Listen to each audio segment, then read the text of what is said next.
Bonjour à tous. Nous sommes le lundi 13 octobre 2025 et notre cher ami Larry C. Johnson est de retour parmi nous. Bon retour, Larry. Hey, jolie chemise, très élégante, sobre mais raffinée. Tu brises. Moi, tu sais, je suis un phénomène australien. D'accord, mon pote. Ouais.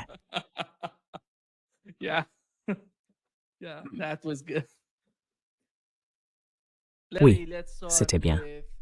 Larry, commençons par la célébration en Israël. Jared Kushner a dit quelque chose qui pour moi était incroyable. Non, je ne comprends pas tout à fait ce qu'il voulait dire, mais j'aimerais connaître ton avis là-dessus. Voici l'extrait de Jared Kushner.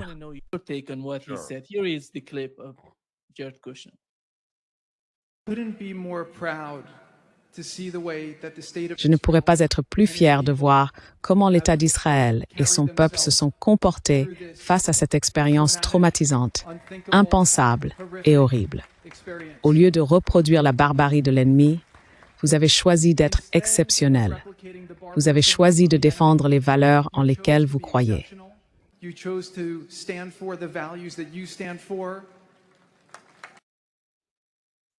ne peux pas... Il n'avait pas fait attention. Vous savez, c'est encore une promesse rompue de Trump, parce que Trump avait promis qu'il n'aurait rien à voir avec cette administration. Maintenant, il le ramène. Oui, ils veulent les accords d'Abraham. Et ce qui est fascinant, et je le sais de plusieurs sources, c'est que tous les sionistes aux États-Unis croient sincèrement qu'Israël, que le Hamas est désormais complètement isolé, et que tous les Arabes se rangent derrière eux. Ils ont hâte de travailler avec Israël. Et on a juste envie de dire, mais de quoi parlez-vous, bon sang? La barbarie qui a été commise l'a été par les sionistes, par Israël, au cours des 24 derniers mois. Les images d'enfants brûlés, mutilés, morts sont à jamais gravées dans mon esprit. Et Israël n'a montré aucune pitié envers les Palestiniens.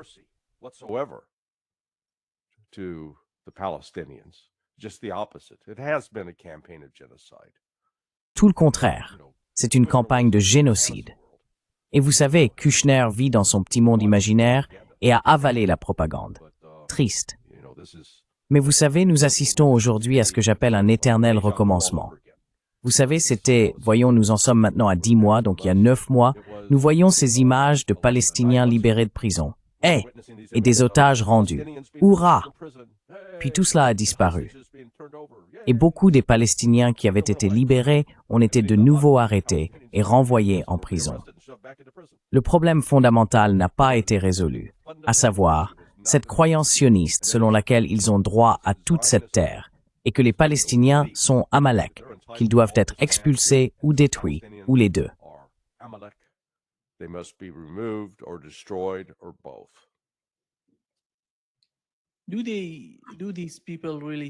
Ces gens pensent-ils vraiment qu'ils aident Israël et le peuple israélien? Parce qu'après tout, si vous aimez Israël, comme ils le prétendent, Kushner, lui, ne fait pas semblant. Il aime vraiment Israël. Mais quand on aime un pays, il faut être honnête avec lui. On ne peut pas simplement envelopper la réalité dans autre chose. Il faut leur dire, vous avez commis un génocide. C'est pour cela que nous faisons cela. Et pourquoi doivent-ils se comporter ainsi, Larry? Y a-t-il une quelconque honnêteté de leur part? Ces personnes aux États-Unis, qui ne sont pas israéliennes, qui font partie de la communauté juive ou sioniste, mais qui ne sont pas honnêtes sur ce qui se passe au Moyen-Orient. D'une certaine manière, ils ont l'impression d'aider Israël.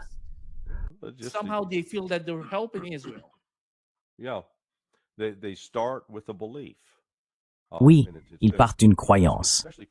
Et c'est, tu sais, particulièrement répandu parmi les évangéliques chrétiens. Et tu sais, je le comprends. J'ai été élevé, j'ai grandi dans une communauté religieuse qui mettait beaucoup l'accent sur l'idée que ce que nous voyions se produire en Israël était l'accomplissement d'une prophétie. Les Saintes Écritures prenaient vie. Cela préparait la voie pour le retour de Jésus. Et toute cette idée d'une bataille d'Armageddon, d'une apocalypse et de la fin du monde, on grandit avec ça. Et c'est comme enfiler des lunettes teintées de rose. On voit tout à travers ce prisme particulier. You see everything through that particular lens. It's only when you take those glasses off and you stop. C'est seulement lorsque tu retires ces lunettes et que tu cesses de regarder le monde de cette manière que tu vois soudainement quelque chose de complètement différent. Donc, tu sais, au sein de la communauté juive religieuse, ils ont une vision différente de la fin du monde et de la venue du Messie, car ils n'acceptent pas Jésus comme le Messie déjà venu. Pour eux, le Messie doit encore venir pour sauver les Juifs. Et on retrouve une eschatologie similaire dans le monde islamique. Le problème, c'est que tu as toutes ces personnes animées d'une foi religieuse fervente et profonde, et chacune croit que sa propre version de la fin du monde est la vraie. Cela engendre des conflits à ce niveau-là.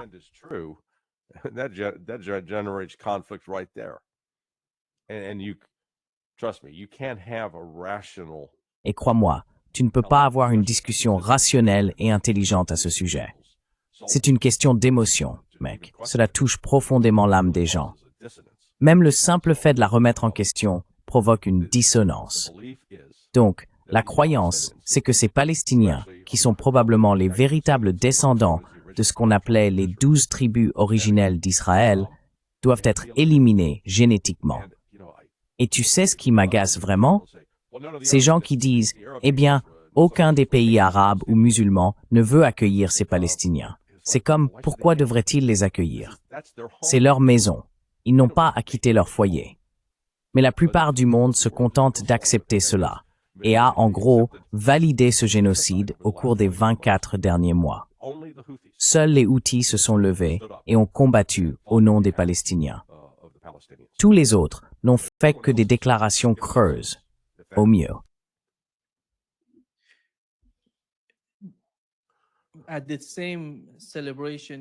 Lors de la même célébration, tu sais, le rassemblement, Steve Witkoff parlait de Netanyahou et la foule le white. How? Oui, exactement.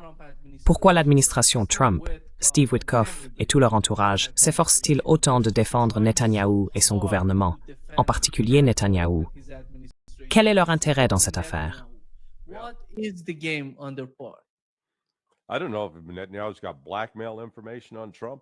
Je ne sais pas si Netanyahou détient des informations compromettantes sur Trump ou autre chose. Encore une fois, cela pourrait remonter à l'affaire Epstein. Mais vous savez, Witkoff lui-même est un sioniste avéré. Et Trump a adhéré à tout cela. Il entretient une relation très ancienne dans ce domaine. Je pense qu'il y a eu une dimension financière certainement. Nous l'avons vu avec l'argent fourni par la veuve de Sheldon Adelson. Mais Trump fait tout son possible pour protéger Netanyahou. Et je pense que Netanyahou restera dans l'histoire comme l'un d'eux.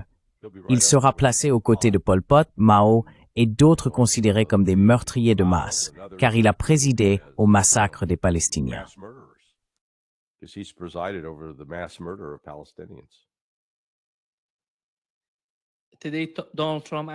Aujourd'hui, Donald Trump a demandé au président d'Israël de gracier Netanyahou. Je ne sais pas s'il a réellement ce genre de pouvoir en Israël pour le faire. Savons-nous si le président d'Israël peut effectivement gracier Netanyahou? Je ne sais pas. Bonne question. Je ne suis pas vraiment renseigné sur le sujet. S'il avait été dans cette position, il l'aurait déjà fait.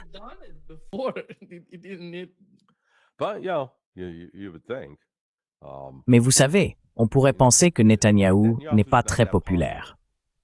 Mais il ne faut pas confondre le manque de popularité de Netanyahou avec le fait que maintenant, encore plus de personnes en Israël soutiennent l'idée de se débarrasser des Palestiniens qu'il y a 2 ans. Il y a seulement 2 ans, il y avait encore un certain nombre d'Israéliens qui vivaient là-bas et qui sont depuis partis. Les Israéliens qui s'opposaient au génocide ont quitté le pays. Ils sont allés ailleurs.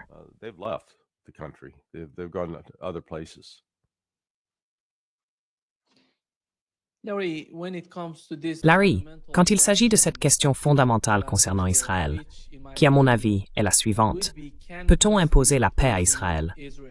Israël est-il, selon vous, capable de faire la paix? No. Non. Il y a 800 000 colons qui envahissent la Cisjordanie et s'emparent des biens des Palestiniens. Les arrêter provoquerait une guerre civile en Israël. Ils se battraient contre les forces de défense israéliennes. Alors Israël a simplement décidé de les laisser faire et de prendre le contrôle du pays, ce qu'ils vont faire. C'est pourquoi tout ce plan de paix de Trump n'est qu'un mirage, une illusion. Oui, tu sais, nous en sommes à la première phase. Ils vont libérer des otages et des prisonniers. Cela arrivera.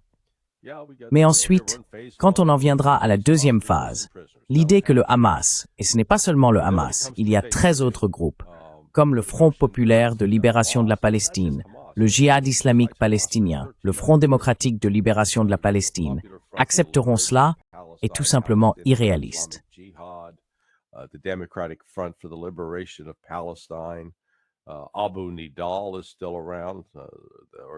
Abu Nidal est toujours actif. Il existe un groupe qui porte son nom. Et vous savez, je ne me souviens pas de tous les autres noms, mais il y a en tout 14 groupes. Et chacun dispose d'une certaine capacité militaire. Donc pour qu'ils abandonnent leurs armes. Vous savez, l'autre chose qui se passe en ce moment, c'est la sécurité du Hamas. Le Hamas a ses propres forces de sécurité. Et ils s'en prennent à ses collaborateurs palestiniens, ceux qui ont été achetés et payés par Israël et qui ont aidé à trahir la direction palestinienne. Ils les traquent et les tuent maintenant. Donc cela se passe en ce moment. Les chances qu'ils parviennent à un désarmement effectif du Hamas, je n'y crois pas. Je pourrais me tromper, mais j'en doute.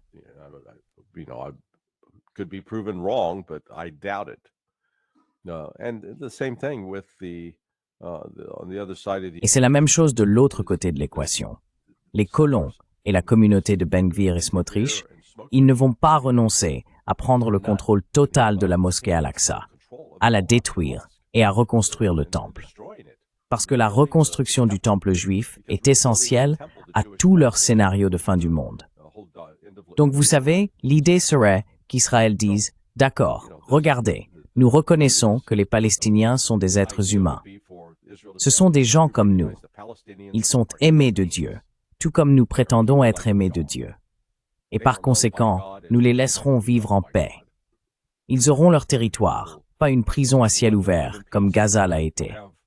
Et la Cisjordanie, qui est censée appartenir entièrement aux Palestiniens, mais sur laquelle les colons juifs continuent d'empiéter. Et le monde les condamne et impose quelques sanctions, mais ils continuent à s'en tirer.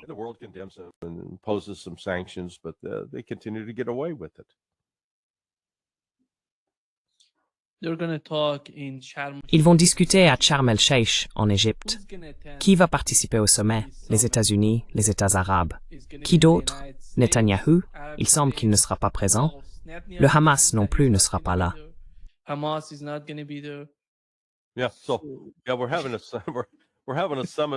Oui, donc nous organisons un sommet, mais tous les acteurs clés qui sont réellement impliqués dans le conflit, ils ne seront pas là. Oui, c'est logique. Tout cela n'est que du théâtre politique. Je veux dire, c'est le cas. C'est tout simplement honteux. C'est davantage une séance photo pour flatter Donald Trump. Vous savez, il n'arrêtait pas de dire « Oh, j'ai apporté la paix ». Il a fait ça en janvier, et ça s'est terminé en mars. Donc celui-ci aussi. Toute la célébration et les bonnes nouvelles autour de ce qui s'est passé aujourd'hui, tout cela va disparaître. La question est de savoir si Israël sera capable de continuer à maintenir la paix ou les opérations de combat. Je veux dire, regardez, c'est facile de tuer des femmes et des enfants sans défense, ce qu'ils ont fait. Mais le Hamas, j'en suis sûr, va profiter de ce temps pour se reconstruire, se rééquiper et se préparer pour la prochaine phase. Je ne pense pas qu'il se fasse la moindre illusion.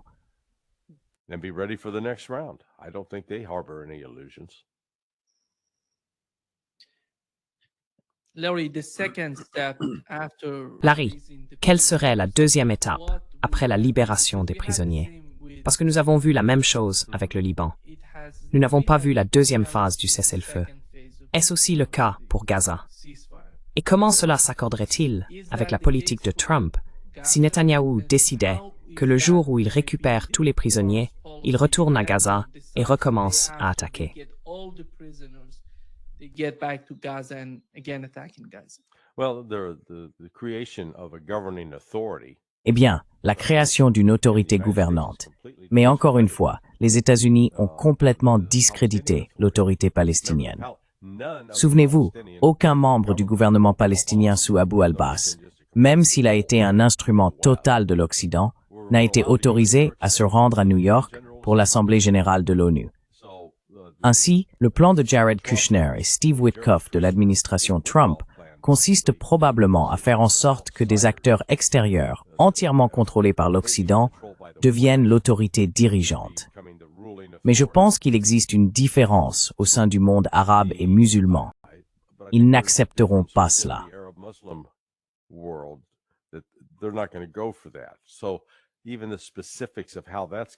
Donc même les détails de la manière dont cela va être mis en œuvre, à ma connaissance, cela reste encore incertain. Ensuite, la deuxième chose que l'on a également vue au Liban, c'est le désarmement du Hamas ou le désarmement du Hezbollah. Eh bien, comment se passe ce désarmement du Hezbollah? Ils ne se sont pas désarmés et ils refusent de le faire. Et l'armée libanaise n'est pas assez forte pour y parvenir. Alors, vous savez, on va dire, oh, qui va aller désarmer le Hamas? Nous avons actuellement 200 soldats américains sur place, censés livrer de l'aide humanitaire. Mais encore une fois, ce n'est pas leur rôle.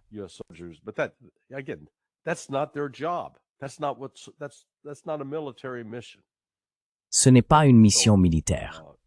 Donc si les États-Unis décident d'une manière ou d'une autre de s'impliquer dans la guerre et que des soldats américains commencent à être tués en tant qu'occupants, alors, vous savez, ce processus de paix s'effondrera.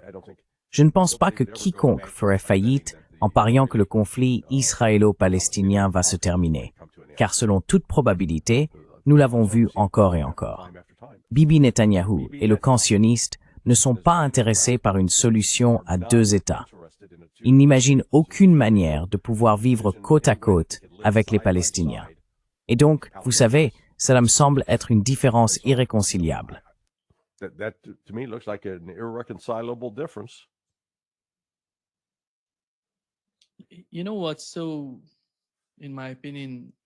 Tu sais ce qui est, à mon avis, tellement naïf?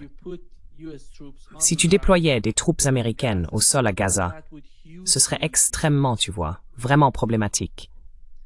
Parce que s'il y avait ne serait-ce que la possibilité d'une opération sous faux drapeau, quelque chose contre les troupes américaines pour faire croire que c'était le Hamas, tu n'aiderais pas la situation. Tu l'aggraverais. Tu te forcerais à devenir partie prenante d'un génocide.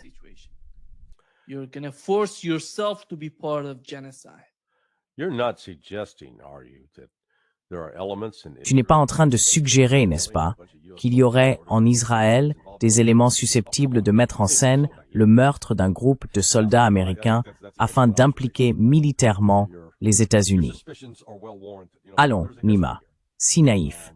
Oui, non, je pense que c'est une excellente remarque. Tes soupçons sont tout à fait justifiés. Tu sais, il y a un passé à ce sujet. Et encore une fois, la perception sioniste, les soutiens politiques de Donald Trump ici aux États-Unis, croient sincèrement que le monde arabo-musulman se rallie à Donald Trump, qu'il déteste le Hamas et qu'il n'y aura aucun soutien pour le Hamas. Je pense que c'est faux. Je pense qu'ils ne comprennent pas correctement la situation, que l'influence américaine dans le monde arabe et musulman a diminué et non augmenté. L'attaque contre le Qatar, il y a un mois par Israël, avec l'aide des États-Unis, a contribué à accélérer ce déclin.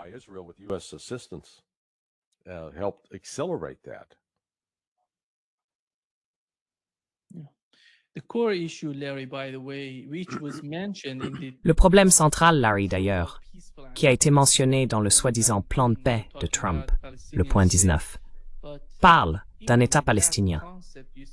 Mais même avec ce concept, tu vois Marco Rubio, je ne sais pas si tu as vu son interview à propos de l'article 19, qui mentionnait l'État palestinien, il n'est pas pour. Il ne le considère même pas pour les Palestiniens. Il dit à long terme, je ne sais pas combien d'années, c'est le signe dont nous parlons depuis un moment. La solution à deux États est en train de devenir une sorte de solution illusoire face à la situation actuelle. Voici ce que dit Marco Rubio, Larry Biden.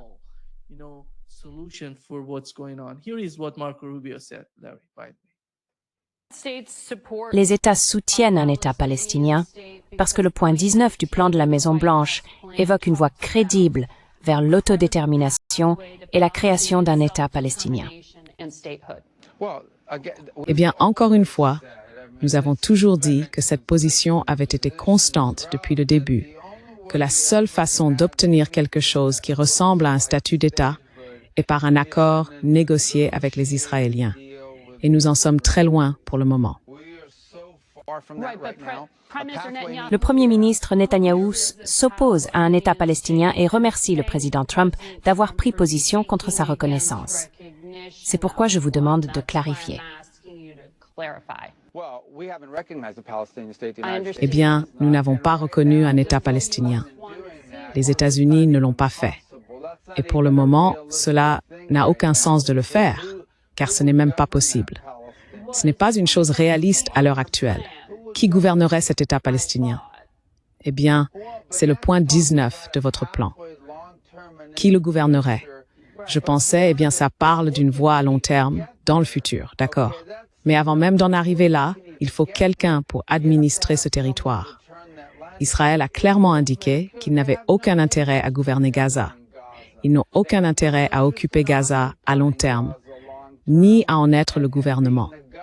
Je pense qu'Israël, je ne peux pas parler au nom d'Israël, mais je pense qu'Israël vous dirait qu'il aimerait confier Gaza à une organisation palestinienne qui ne soit pas terroriste. Ils aimeraient le faire, mais cela n'existe pas pour le moment.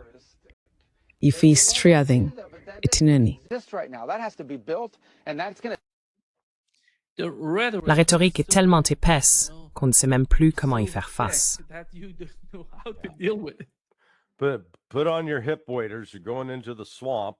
Enfilez vos cuissardes. Vous entrez dans le marécage et toute cette eau sale et fétide clapote autour de vous. Regardez, toute cette création politique, la création de l'État d'Israël, puis les territoires qui étaient censés être sous la domination des Palestiniens, c'est artificiel. Cela a été créé par l'Occident, en réalité par, vous savez, finalement la Grande-Bretagne, probablement, principalement responsable de cela, une fois que l'Empire ottoman a perdu le contrôle de cette région. Donc Israël est une création artificielle. Et cette idée selon laquelle nous n'allons pas laisser les Palestiniens décider qui doit diriger la Palestine, qui doit les gouverner, parce que nous voulons en garder le contrôle, tout cela est une mascarade. C'est une farce totale. Vous savez, je ne sais pas si les Palestiniens survivront et seront capables d'avoir une région géographique particulière dans cette zone qu'ils contrôlent.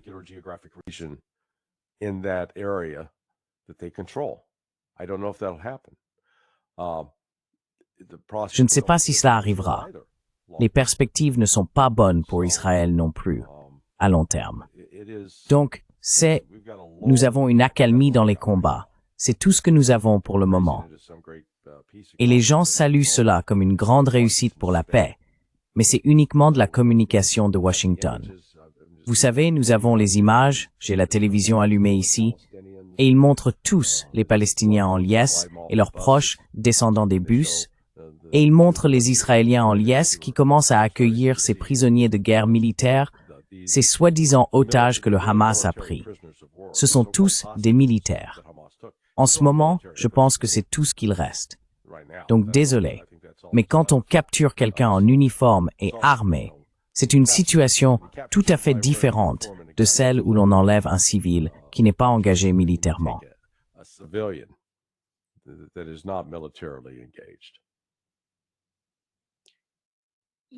Larry, voici ce que Donald Trump a déclaré aujourd'hui en Israël à propos de l'Iran.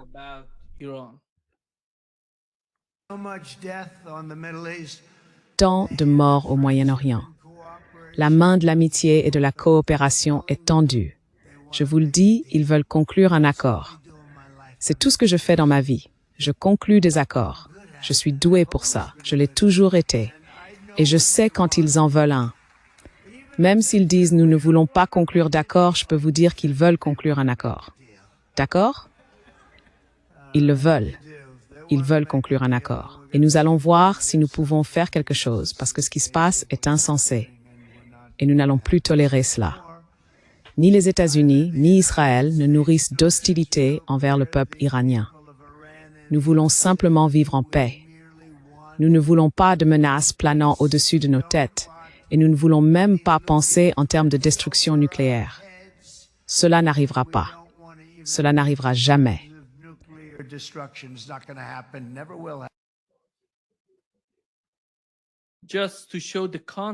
Juste pour montrer le contraste entre ce qu'a dit Donald Trump et ce qu'a dit Netanyahou la veille. Voici ce qu'a dit Netanyahou. On peut voir que lorsque Donald Trump parle de paix et d'un nouvel accord avec l'Iran, Netanyahou ne semble pas du tout aussi satisfait. Voici ce qu'a dit Netanyahou à ce moment-là.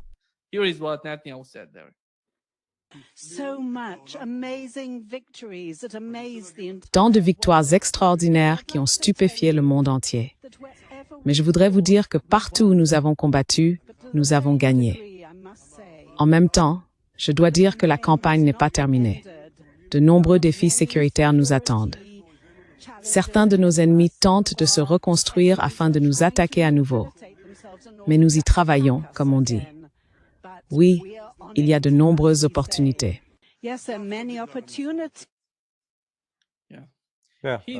Il dit quelque chose de totalement différent de ce que...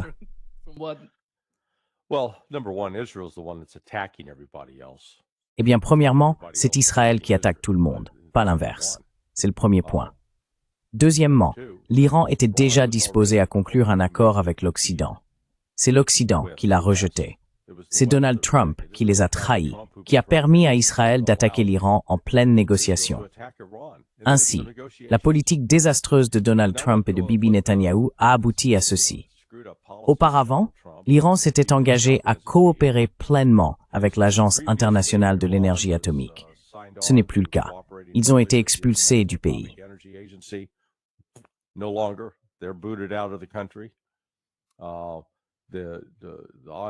Il est très probable que l'Iran rejette et se retire du traité de non-prolifération. Ils se retrouveraient alors dans une position leur permettant de créer rapidement une arme nucléaire s'ils le souhaitaient. Ce n'est pas ce qu'ils font actuellement, mais ils ont consolidé et renforcé leurs liens avec la Chine et la Russie, sur les plans militaires, diplomatiques et politiques. Ils sont aujourd'hui bien plus forts qu'ils ne l'étaient, disons il y a 4 mois, en juin ou en mai. Donc vous savez, Trump, je suis sûr qu'il pense vouloir négocier un accord avec l'Iran. Et je crois que Pojetsky et d'autres y sont encore ouverts. Mais il faudra que ça réponde aux exigences de l'Iran.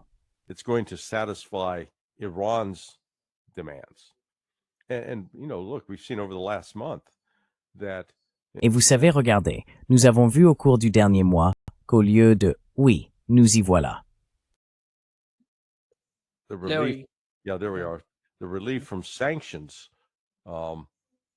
l'allègement des sanctions prévues par le JCPOA, ils ont essentiellement déclaré « nous rétablissons toutes les sanctions ». En réalité, ces sanctions n'avaient jamais été levées. Celles qui étaient en vigueur avant la signature de ce plan d'action global commun en 2015 n'avaient en fait jamais été levées. Elles ont continué à être appliquées ou mises en œuvre. Et maintenant, elles reviennent, soi-disant. Eh bien, si elles étaient déjà là, elles ne reviennent pas vraiment. Ça a toujours été là.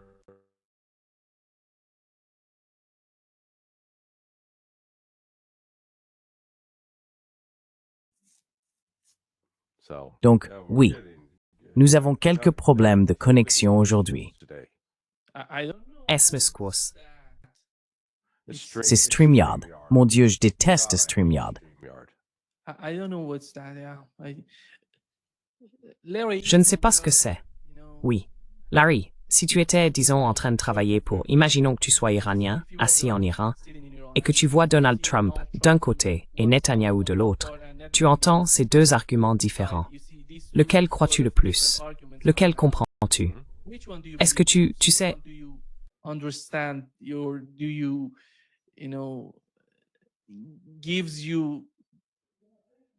Cela te donne une idée honnête de ce qu'ils pensent de toi. Oh, Netanyahou. Eh bien, tu sais, pas Trump. Tu sais, Trump, c'est un vendeur de voitures d'occasion. On ne peut pas croire un mot de ce que dit Donald Trump. Il change d'avis sans arrêt. Donnons à Bibi Netanyahou un peu de crédit. Au moins il est cohérent. Il ment en anglais, mais quand il parle hébreu, mec, il dit la vérité sur ce qu'ils pensent vraiment, sur ce qu'ils vont faire. Et tu sais, si j'étais un officier du renseignement ou un politicien iranien, je prêterais attention à ce qu'il dit en hébreu, parce qu'en général, il pense ce qu'il dit.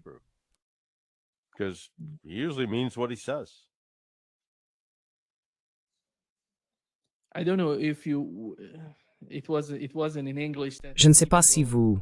Ce n'était pas en anglais, donc beaucoup de gens n'ont pas pu l'écouter ou le regarder. C'était Ali Shamkhani, qui était le chef des négociations, le négociateur iranien avec Donald Trump et son administration. Les Israéliens ont essayé de le tuer, ont tenté de l'assassiner. Pendant la guerre, vous savez, dans les premières heures de la guerre contre l'Iran.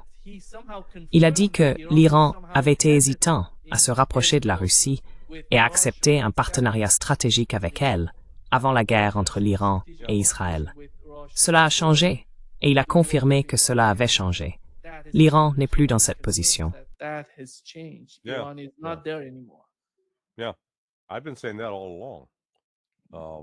Oui, je dis ça depuis le début, donc c'est bien de savoir qu'il y a une confirmation, que je ne faisais pas que parler pour ne rien dire. Oui, parce que c'est fascinant de voir comment ces pays, d'une certaine manière, ce sont des créations artificielles. Ce que je veux dire par là, c'est qu'ils acquièrent une identité. Et souvent, elle est liée à la base ethnique du pays, mais pas toujours. Et puis, on a ces dirigeants qui sont les symboles de ces dafmol de ces pays. Et on suppose qu'ils possèdent une grande connaissance et une grande perspicacité, qu'ils comprennent ce qui se passe. Peut-être que nous, non. Mais bon, il y a quelqu'un au sommet. Et puis on se rend compte que non, en fait, ils peuvent être plus stupides que la moyenne des gens du pays, ou avoir des croyances naïves.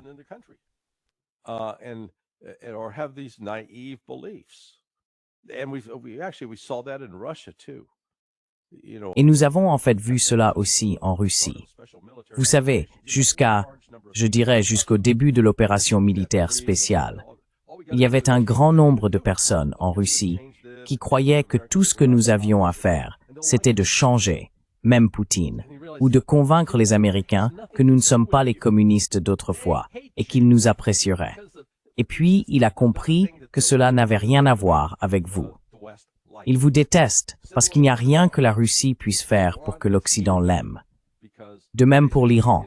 L'Iran est détesté parce qu'il a montré son indépendance vis-à-vis du contrôle occidental et s'est affranchi de la subordination à la domination de l'élite occidentale. Et il n'y a aucun rêve de coexistence pacifique.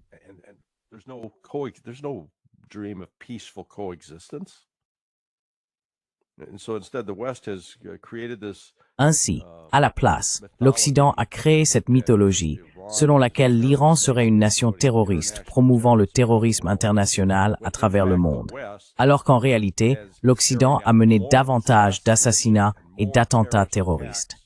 Les États-Unis ont soutenu plus d'attentats terroristes en Iran que, je ne pense pas qu'on puisse citer un seul attentat terroriste aux États-Unis au cours des 40 dernières années qui a été commandité par l'Iran. Pendant ce temps, plusieurs scientifiques nucléaires ont été assassinés en Iran avec le soutien de l'Occident. Les États-Unis financent désormais les Moudjahidines du peuple, une organisation terroriste qui mène des attaques. Mais encore une fois, la réalité n'a pas d'importance.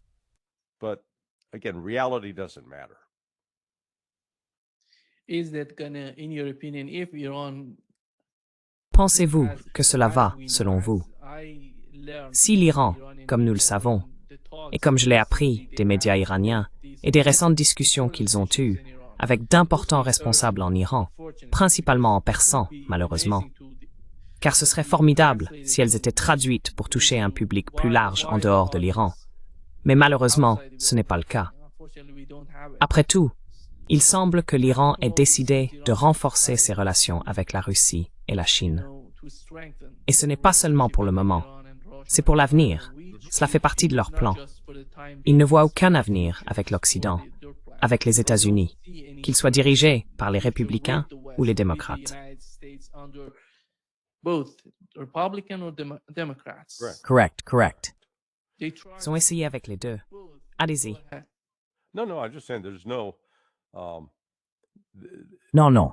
Je dis simplement que toute personne qui essaye de défendre politiquement la normalisation des relations avec l'Iran commet un suicide politique ici, aux États-Unis. Et cela ne changera pas tant que les États-Unis n'auront pas subi une conséquence dramatique et tragique de leur ingérence constante dans les affaires d'autres pays. Vous savez, nous sommes devenus un tyran maintenant. Nous aimons être le tyran et nous continuons à essayer de contraindre et de menacer d'autres pays. Mais la réalité, c'est que le monde a changé et continue de changer. En fait, on le voit en ce moment même dans cette guerre commerciale avec la Chine. La Chine a enfin appelé le bluff de Trump parce que je ne m'en étais pas rendu compte avant de lire quelque chose hier. Jusqu'à récemment, vous savez, si l'on remonte de quelques années,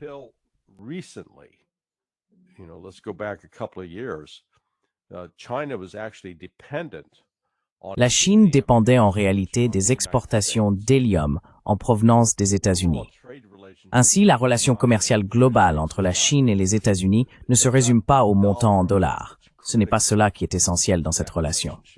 Ce qui importe, ce sont les composants eux-mêmes, les biens échangés, ce que la Chine produit et vend aux États-Unis, et dans ce cas précis, l'hélium que les États-Unis vendaient à la Chine. Eh bien, la Chine a reconnu, nous avons là une vulnérabilité, et elle s'est lancée dans la création de sources alternatives. Et maintenant, à partir de cette année, il semble que sa dépendance vis-à-vis des États-Unis est diminuée d'environ 5%. Ce n'est donc pas un problème majeur, elle peut s'en passer. Mais elle sait aussi que les États-Unis, eux, ne peuvent pas se passer des terres rares, des aimants, des produits pharmaceutiques.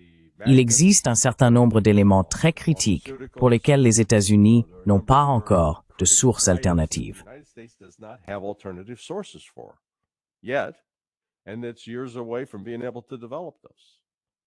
Et il faudra encore des années avant de pouvoir les développer. Donc la Chine a joué une carte maîtresse. Et Trump, avec toutes ses menaces, etc., ils ont dit « Très bien, eh bien, nous allons arrêter de lui donner accès aux pièces d'avions Boeing. » Ah bon, les États-Unis seraient le seul pays au monde à fabriquer des avions de ligne. Détrompez-vous. Le Brésil en fabrique, et je crois que la France a en fait l'industrie Airbus, si je ne me trompe pas. Et la Russie vient tout juste de présenter son premier avion entièrement produit avec des composants russes. La Russie est donc désormais en position. Elle a développé la technologie. Il ne leur reste plus qu'à aller voir les Chinois et leur dire « Hey, partenaire, tu veux mobiliser tous tes ouvriers chinois pour créer ces nouveaux avions? Alors tu pourras dire aux Américains d'aller se faire voir. »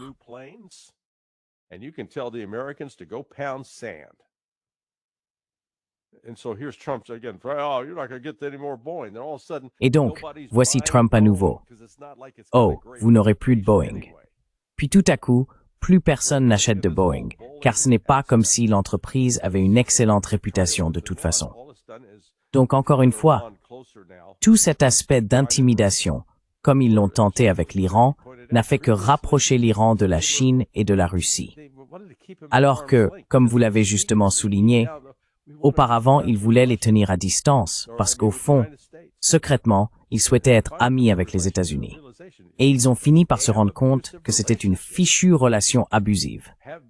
Être ami avec les États-Unis, c'est comme être ami avec une veuve noire ou un cobra en colère, quelque chose qui peut te tuer et te blesser. Et enfin, on dirait que les Iraniens se sont réveillés et ont dit « D'accord, mec, on ne sort plus avec cette personne toxique. »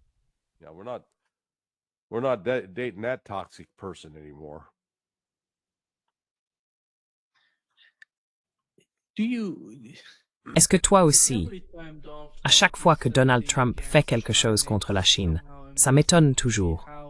Comment peut-il croire que le résultat serait positif pour les États-Unis alors que ça se retourne contre lui à chaque fois?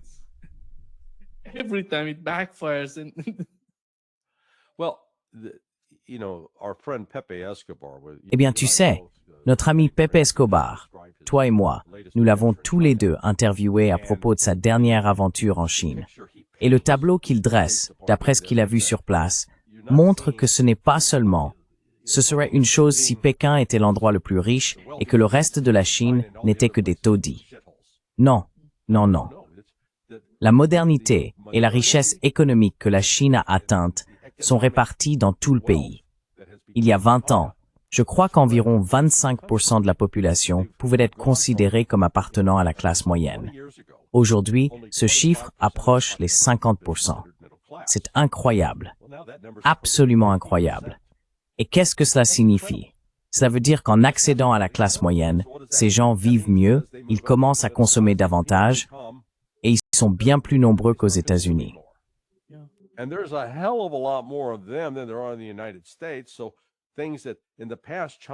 Ainsi, les choses que la Chine produisait autrefois pour les envoyer à l'Occident afin que celui-ci les consomme, seront désormais consommées sur le marché intérieur. Mais le fait que les Chinois aient atteint ce niveau d'expertise technologique, encore une fois, le récit dominant en Occident veut que la Chine ait tout simplement tout volé, qu'ils n'aient jamais eu une idée originale de leur vie, qu'ils ne fassent que nous copier. Eh bien non, en réalité, ils nous laissent loin derrière. Et dans de nombreux domaines où ils sont désormais en tête, ils continuent de dépasser l'Occident dans toutes les catégories. Et ici, aux États-Unis, nous sommes tellement arrogants que nous refusons de voir notre propre déclin. Nous nous sommes convaincus que nous sommes les meilleurs, les plus grands, et que rien ni personne ne pourra jamais changer cela. Et tous ces autres peuples, vous savez, nous les considérons à peine mieux que des excréments de chiens, quelque chose qu'on essuie sous sa chaussure.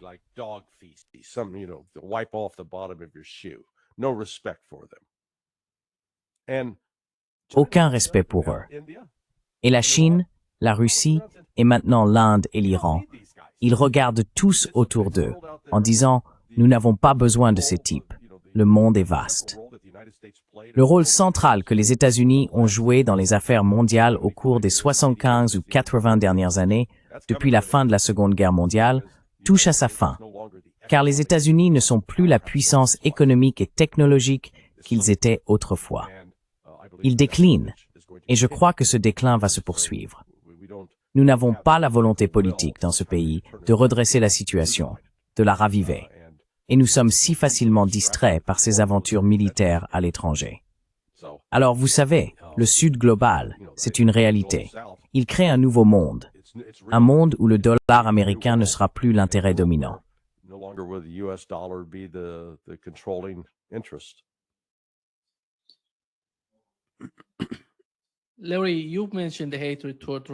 Larry, tu as mentionné la haine envers la Russie et l'Iran.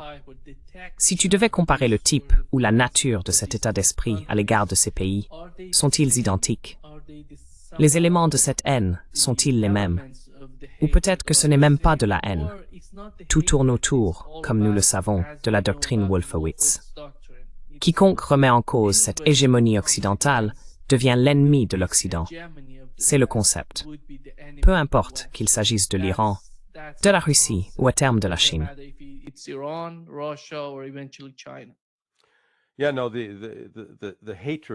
Oui, non. La haine envers ces pays est différente. Vous savez, la haine envers l'Iran découle en partie du fait que lors de la Révolution, ils ont pris le contrôle de notre ambassade et retenu nos concitoyens en otage pendant 1 an, sans que les Américains soient informés ou exposés au fait que les États-Unis avaient joué un rôle dans le renversement du gouvernement démocratiquement élu en Iran en 1953. Et puis il y a l'élément islamique, le fait que la CIA ait tenu à ce que les Américains voient toujours des Iraniens dans les rues criant « mort à l'Amérique », sans comprendre le rôle que les États-Unis ont joué dans la provocation de l'invasion de l'Iran par l'Irak en 1980, une guerre qui a tué près de, je crois, 2 millions d'Iraniens.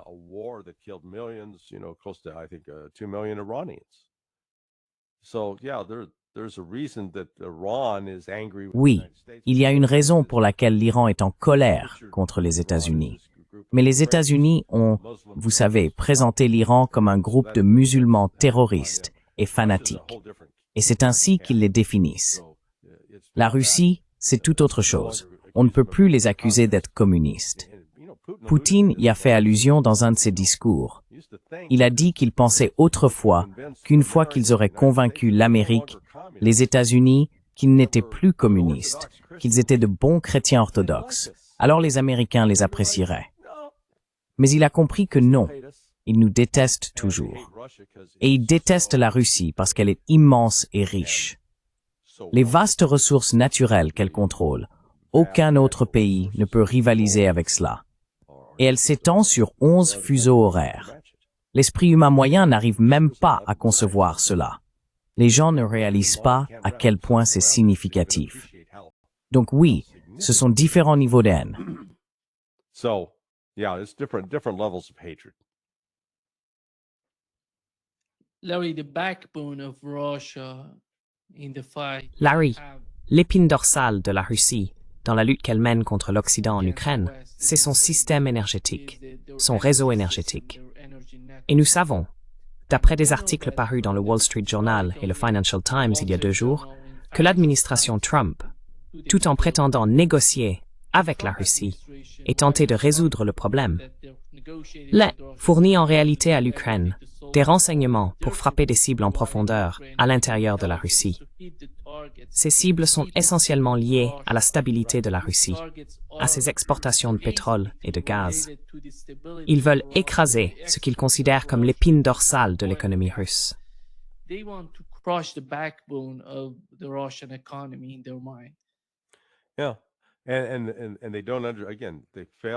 Oui, et encore une fois, ils ne comprennent pas l'ampleur, la portée, la profondeur stratégique de la Russie. J'ai entendu récemment un chiffre venant de quelqu'un en Russie. Actuellement, seulement environ 28% des raffineries sont en activité. Donc vous voyez, la Russie n'a pas encore activé toute sa capacité de raffinage. Et tout n'est pas situé le long de la frontière avec l'Ukraine.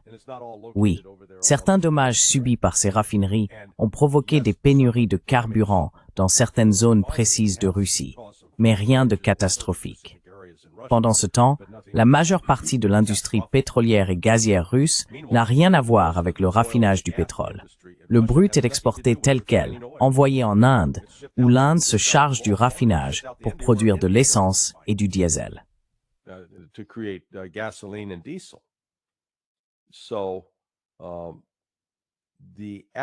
Ainsi, les actions de l'Occident, des États-Unis, si nous inversions les rôles. Si la Russie faisait aux États-Unis, par l'intermédiaire d'un proxy, ce que les États-Unis font à la Russie par l'Ukraine, nous aurions attaqué la Russie. Nous les aurions menacés d'une guerre nucléaire. Les Russes ont fait preuve d'une patience incroyable dans cette affaire. Cela revient au fait qu'ils ne veulent pas que cela dégénère en guerre mondiale. Et vous savez, je pense que l'état-major est désormais assez confiant d'avoir la situation en main. Ils vont anéantir l'armée ukrainienne. Ce n'est qu'une question de temps. Mais Poutine essaie de contenir le conflit.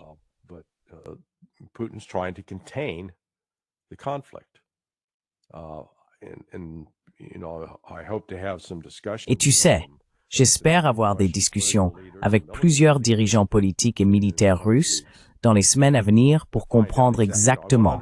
Eh bien, tu vois, je veux comprendre leur façon de penser. Parce que tu sais, ils ont toutes les raisons du monde de riposter contre nous. Et je suis curieux de savoir pourquoi ils ne l'ont pas fait. Larry, tu as écrit un article sur ton site à propos de Burke Johnson. Tu sais, le pot de vin qu'il aurait reçu pour, d'une manière ou d'une autre, prolonger le conflit en Ukraine, ou enfin le pot de vin présumé. Soyons précis, le pot de vin présumé. Il a ce type, un ami à lui, qui lui a simplement donné $1 million. Je veux dire, on est amis, tu vas me donner un peu d'argent, radin. Cheapskate. Sorry. Okay, yeah. Désolé. D'accord, oui. Christopher Harbour, c'est le nom du type. Il se trouve qu'il est fabricant d'armes, spécialisé dans les drones. Alors bien sûr, il décroche un contrat de plusieurs millions de dollars pour les construire et les envoyer en Ukraine. Il n'a aucun intérêt financier à vouloir influencer le gouvernement. Bien sûr que non. Il a simplement donné cet argent à Boris parce qu'il aime les gros types blancs. Désolé, je t'ai interrompu. Sorry.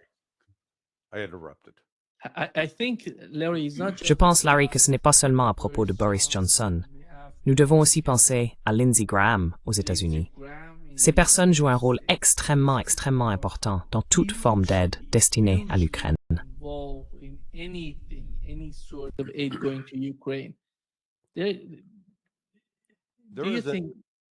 Une enquête est en cours, menée par la division criminelle du département de la Défense, enfin, maintenant le département de la guerre, le Pentagone, concernant de l'argent détourné de l'aide américaine, à la fois financière et en matériel militaire. Quelqu'un que je connais, impliqué dans cette affaire, m'a dit il y a quelques mois qu'au moins 23 membres du Congrès américain, aussi bien à la Chambre qu'au Sénat, étaient impliqués dans le détournement d'argent et que 2 d'entre eux sont Lindsey Graham et Chuck Schumer. Ils ont reçu plusieurs millions qui ont été renvoyés par des circuits détournés. Ils trouvent des moyens de transférer l'argent sur les comptes de certaines personnes sans déclencher immédiatement de signaux d'alerte. Donc, je veux dire, c'est de la corruption à une échelle massive. So, I mean, this is corruption on a massive scale.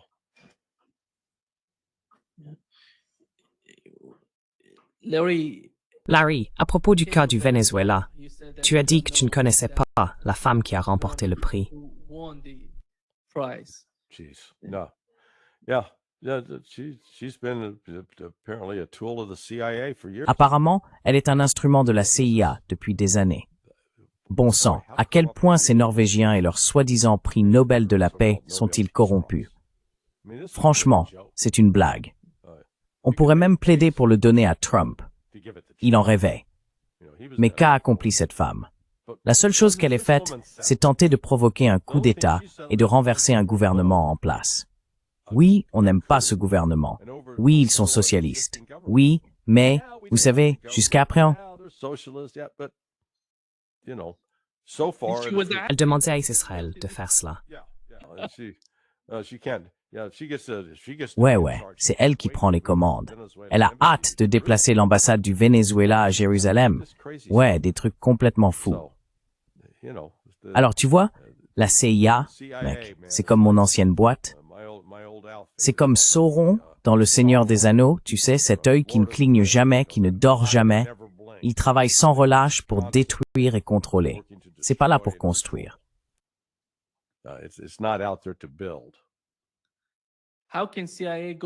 Comment la CIA peut-elle s'opposer à Donald Trump au lieu de forcer ces Norvégiens à le lui donner et d'une manière ou d'une autre, mêler à cela le cas du Venezuela et de l'opposition?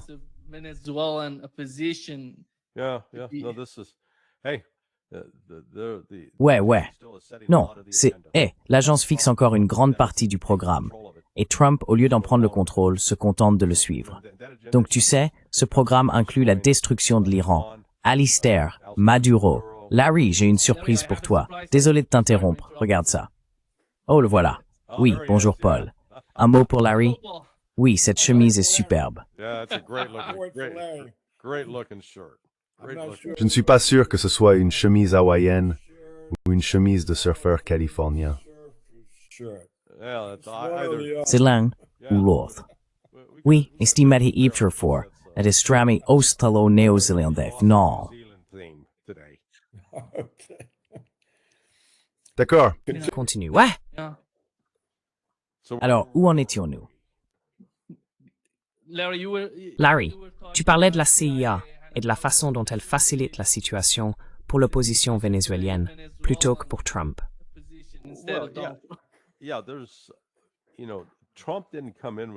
Oui, tu sais, Trump n'est pas arrivé avec un plan solide pour, disons, la sécurité nationale.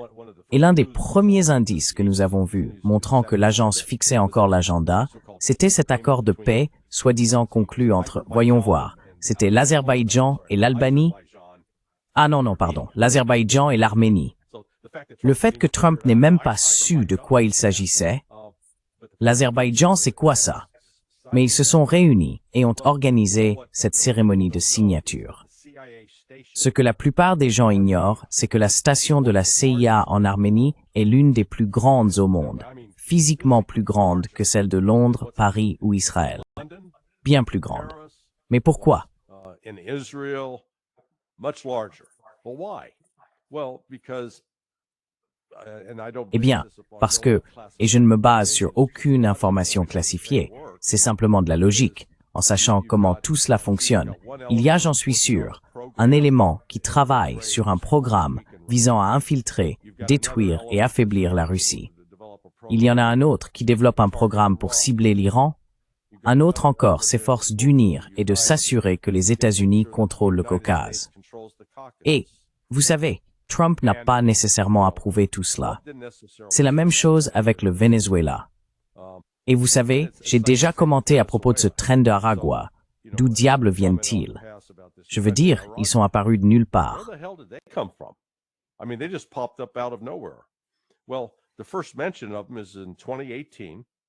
Eh bien, leur première mention remonte à 2018. Qui était président à ce moment-là? Ah oui, c'était Donald Trump. Et à l'époque, même s'il n'y avait pas de programme secret officiellement annoncé pour éliminer Maduro, il y en avait bien un. Une partie de cela a commencé avec cette campagne de propagande. Le train de Aragua a commencé à apparaître dans la presse au Pérou, en Argentine et au Brésil. Ces articles avaient été placés par la CIA. Ainsi, ce train d'Aragua a été créé. Il construisait un ennemi qui deviendrait un prétexte, une justification pour attaquer le Venezuela. Donc vous voyez, c'est un autre problème. Trump ne dirige pas vraiment les opérations ici. Trump est un passager dans un train plutôt fou.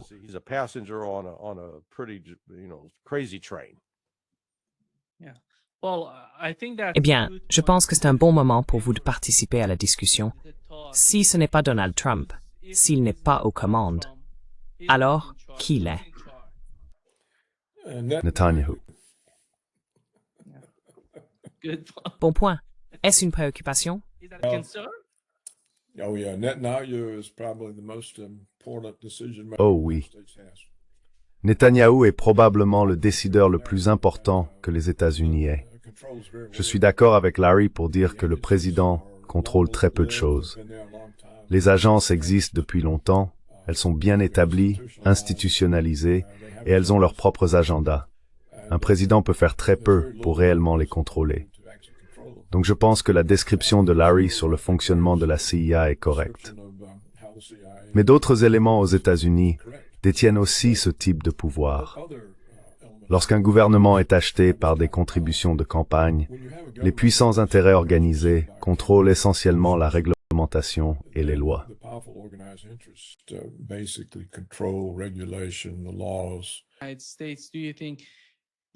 États-Unis. Pensez-vous, vous savez, que l'influence ici, comme Paul l'a mentionné, avec les grandes entreprises pharmaceutiques et d'autres intérêts, est vraiment importante pour ce qui se passe idéologiquement en dehors des États-Unis en politique étrangère?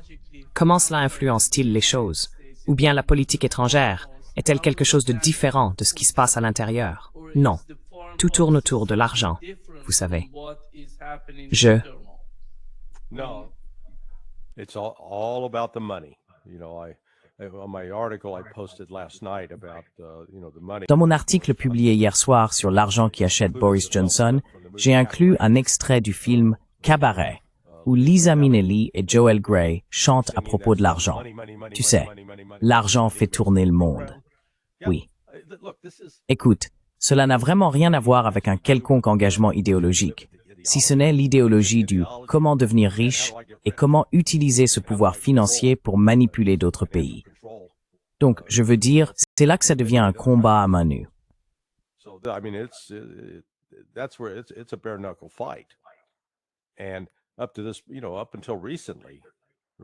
Jusqu'à récemment, en fait, jusqu'à il y a environ 2 ans, les États-Unis se sentaient assez sûrs d'occuper une position dominante.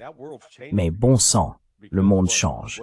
Avec l'émergence des nations des BRICS, la montée en puissance de la Chine et de la Russie et leur partenariat désormais avec l'Inde, tout à coup, les choses évoluent. Quand l'Inde a annoncé l'autre jour qu'elle allait acheter tout son pétrole en utilisant la monnaie chinoise plutôt que le dollar, cela va avoir un effet domino. Nous n'avons même pas encore commencé à en mesurer la portée. Bon, écoute, je dois filer, j'ai autre chose à faire. Merci Larry. Merci beaucoup. Paul, excellent choix de chemise. Je te félicite. Je pense que tu remportes le concours de chemise du jour.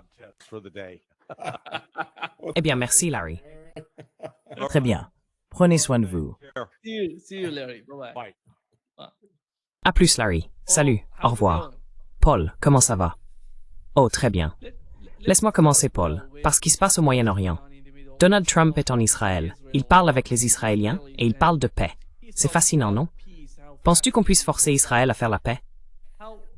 Do you think that Israel can be forced into peace?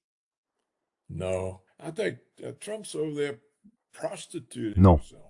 Je pense que Trump est là-bas en train de se prostituer et de prostituer les États-Unis. What Trump is doing over Vous savez ce que Trump fait là-bas? Se prosterner devant Israël, s'adresser à la Knesset, c'est dire qu'il a redéfini le génocide comme la paix. C'est ce qu'il fait. Nous avons donc un président américain censé nous rendre à nouveau grands, mais qui nous apporte une honte insupportable. Il prostitue l'Amérique pour Israël. Et il affirme que le génocide des Palestiniens nous a apporté la paix.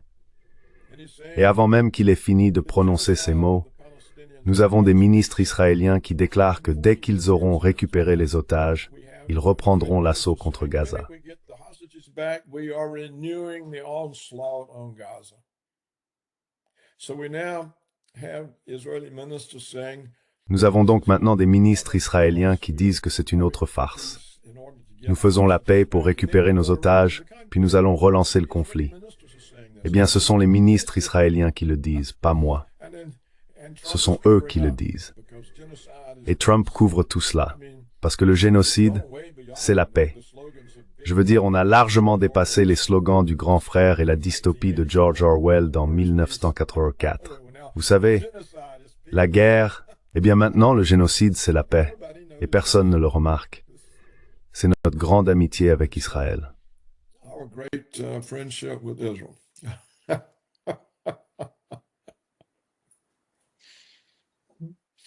Paul, you mentioned Netanyahu is running the Paul, tu as mentionné que Netanyahou dirigeait le spectacle aux États-Unis. Mais après tout, si nous allons dans la direction que Netanyahou veut prendre, cela signifierait une autre guerre avec l'Iran. Avant-hier encore, il a répété que l'ennemi principal, enfin, il ne mentionne pas directement l'Iran, mais il dit que notre ennemi, Israël, notre armée, se prépare à nous attaquer. Et étant donné que l'Iran n'a jamais attaqué Israël, c'est Israël qui a attaqué l'Iran, et l'Iran a répondu à Israël. Il semble donc que Donald Trump soit toujours pris dans le même piège. Vois-tu ou ressens-tu une quelconque tentative de sa part pour sortir de ce piège? Attempt on his part to get out of the trap? No, he can't. Non, non, nous ne pouvons pas. Il ne peut pas. Toute son administration est sioniste.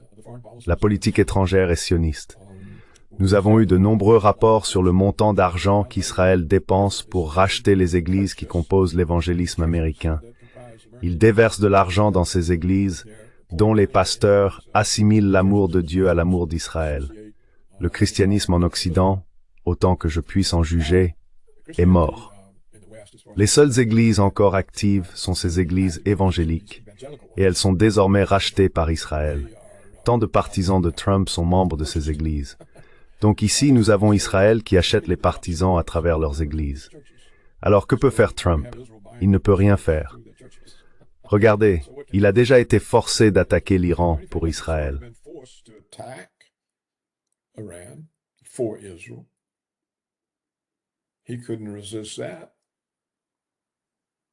Il n'a pas pu résister à cela.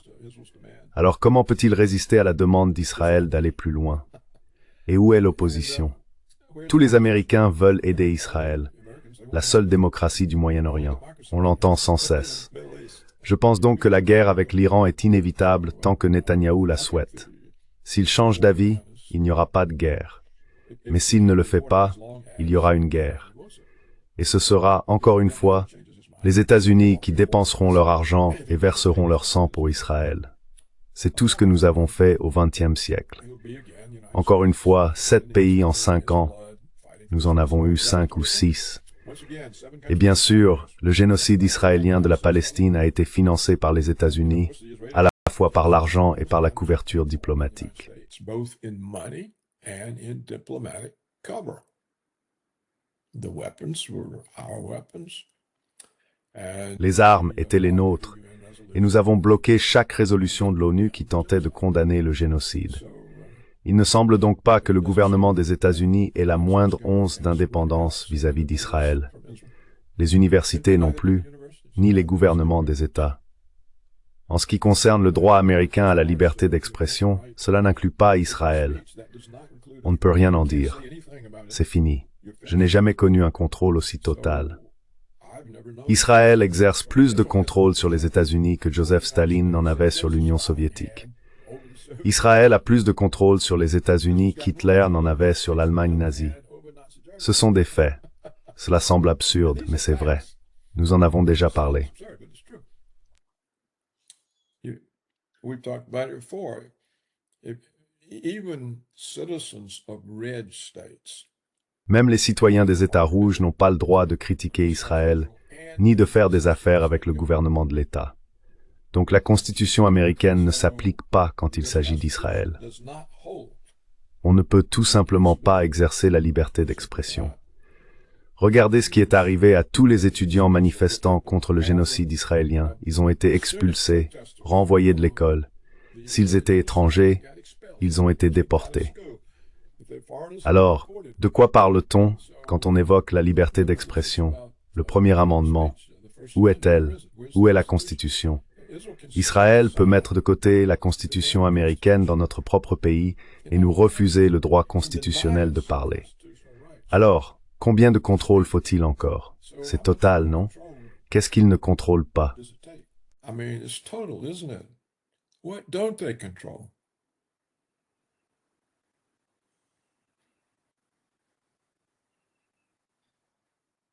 Paul, you mentioned Paul, tu as mentionné le plan de paix de Trump. Mais penses-tu qu'au final, le seul résultat de cela serait une sorte d'amélioration des relations entre Donald Trump, son administration et les États-Unis avec les États arabes? Parce qu'après l'attaque contre Doha, au Qatar, il y a eu ces tensions qui pourraient en réalité aider les États arabes à se rapprocher des États-Unis. C'est le seul résultat, à mon avis. Je ne vois aucune forme de paix se réaliser. Netanyahou se moque de ce que pense Donald Trump. Et même l'administration Trump elle-même s'en moque. Rubio a déclaré qu'il n'y aurait pas d'État palestinien à l'avenir. Quelque chose qui n'arrivera jamais. in the future, and something that would never happen. There hasn't been a Palestinian state for a long time. Il n'y a pas eu d'État palestinien depuis longtemps. Cela fait des siècles qu'il n'existe plus de Palestine. Il y avait quelques camps de concentration appelés Gaza, où l'entrée et la sortie étaient strictement contrôlées par Israël. Ainsi, Gaza n'avait aucun contrôle sur ses propres frontières, son littoral ou son espace aérien. Et en Cisjordanie, des villages étaient attaqués par des colons. Ils arrivaient, forçaient les habitants à partir, détruisaient les maisons, rasaient les oliviers et construisaient des appartements pour les colons. Le gouvernement israélien n'intervenait jamais, même si c'était strictement illégal. Il n'y a donc pas eu de Palestine depuis longtemps. Elle a disparu. Maintenant, à propos de l'attaque contre les responsables du Hamas dans ce petit royaume arabe pétrolier, une fois que Trump a déclaré qu'il en avait eu connaissance à l'avance, c'était un aveu qu'il l'avait approuvé.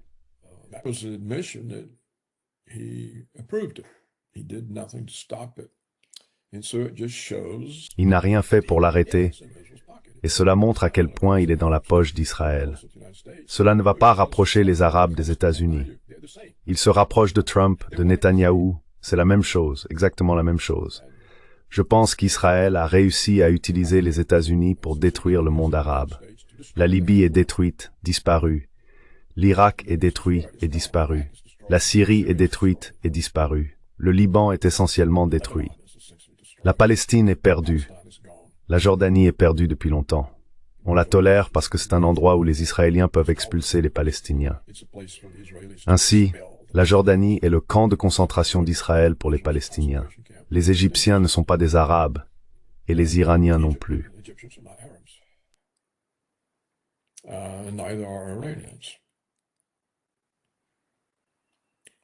The Saudis are the only remaining Arabs. Les Saoudiens sont les seuls Arabes restants, et ils ont été inscrits sur la liste du Grand Israël, les pays qu'il faut éliminer pour sa réalisation. Donc je ne pense pas qu'il existe encore un monde arabe. Ces pays sont simplement restés là, sans jamais s'unir, et ont été abattus un par un. Ils avaient la capacité écrasante de détruire Israël, et ils n'ont jamais agi. Il est donc difficile d'éprouver de la compassion pour eux, car ils se sont en quelque sorte suicidés volontairement. Pourquoi? Avaient-ils peur de nous? Eh bien, ils allaient mourir de toute façon. Pourquoi ne pas mourir en combattant? Donc je ne pense pas qu'il existe un monde arabe. L'opinion arabe ne signifie plus rien. Personne n'y prête attention. Nous ne nous arrêtons même pas au génocide. We don't even stop at genocide.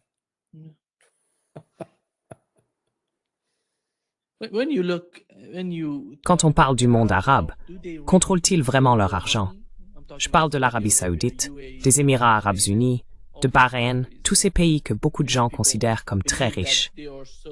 Qui contrôle réellement leur argent?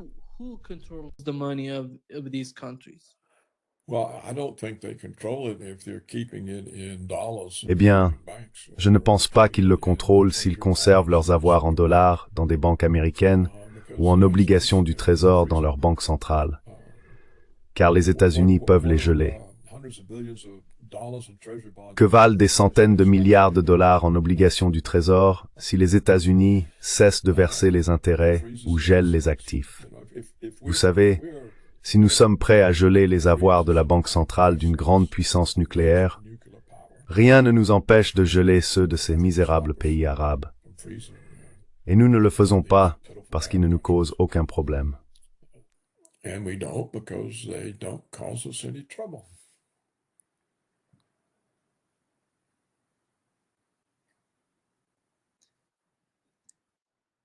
L'Iran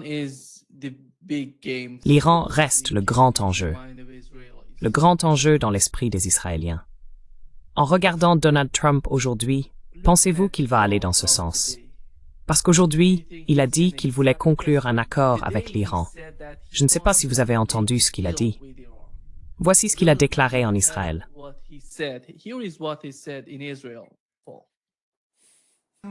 Combien de morts au Moyen-Orient? La main de l'amitié et de la coopération est tendue. Je vous le dis, ils veulent conclure un accord. C'est tout ce que je fais dans ma vie. Je conclus des accords. Je suis bon à ça. Je l'ai toujours été.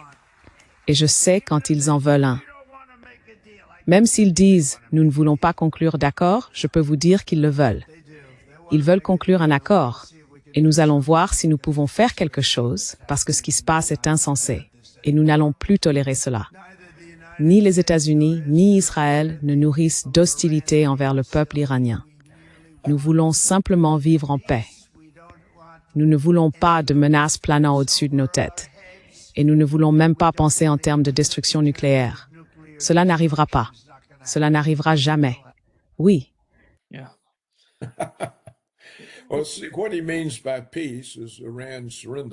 Eh bien, voyez-vous ce qu'il entend par paix? C'est que l'Iran se rende. La paix signifie que vous vous rendez. C'est tout ce que cela veut dire. Et vous savez, historiquement, les gouvernements disent toujours « Nous voulons la paix ». C'était la revendication de Woodrow Wilson. Il était président des États-Unis pendant la Première Guerre mondiale et il devait se faire réélire en 1916, alors que la guerre durait depuis 2 ans et se passait mal pour la France, la Russie et l'Angleterre. Il voulait désespérément entrer en guerre, mais le peuple américain y était totalement opposé. Il s'est dit que s'il entrait en guerre, il ne serait pas réélu. Il a donc fait campagne sur la paix. Je suis pour la paix, je garde l'Amérique hors de la guerre. Il a lancé ce slogan, il nous garde hors de la guerre. Et il a été réélu. Ce n'est même pas un mois après sa réélection qu'il nous a entraînés en guerre contre l'Allemagne.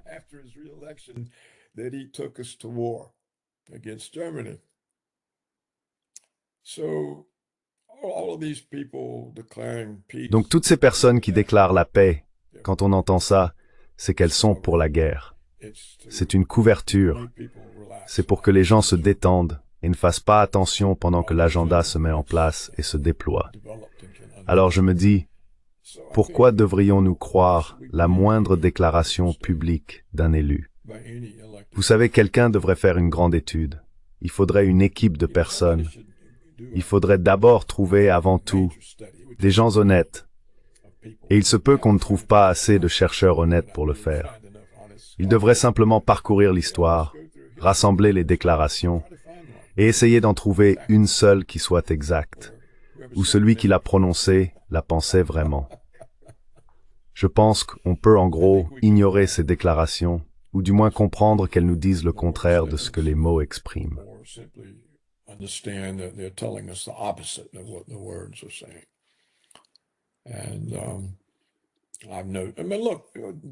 Et j'ai remarqué, je veux dire, regardez, Trump n'a-t-il pas fait ça avec l'Iran juste avant de les attaquer? Je veux dire, Trump les a-t-il trompés en menant des négociations de paix? Ou bien était-ce pour l'attaque israélienne contre l'Iran ou pour notre propre attaque contre l'Iran? Je me souviens de quelque chose à propos du fait qu'il avait engagé l'Iran dans des négociations de paix au moment où ils ont été attaqués. Je ne me souviens plus, était-ce l'attaque israélienne à propos de laquelle il les a trompés, ou la nôtre, l'attaque américaine? Mais c'est à peu près tout ce à quoi ça sert. Il n'y a aucune preuve nulle part que la paix est une chance. Je veux dire, si vous regardez la Palestine, ça dure depuis 1947. Eh bien, vous savez, ça, pouf, c'est comme une durée de vie.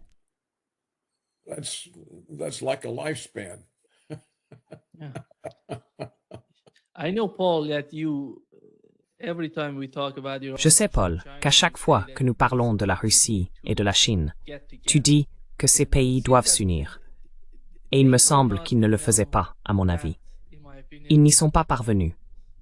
Je ne veux pas juger les gouvernements de ces pays, mais ils étaient tellement hésitants à aller dans cette direction. Mais Donald Trump y parvient, d'ailleurs. Il les y pousse.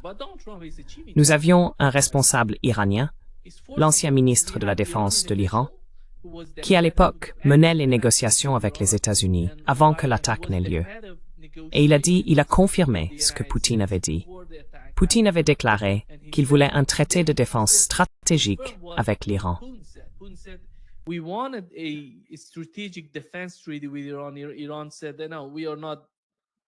L'Iran a dit non, nous n'irons pas aussi loin.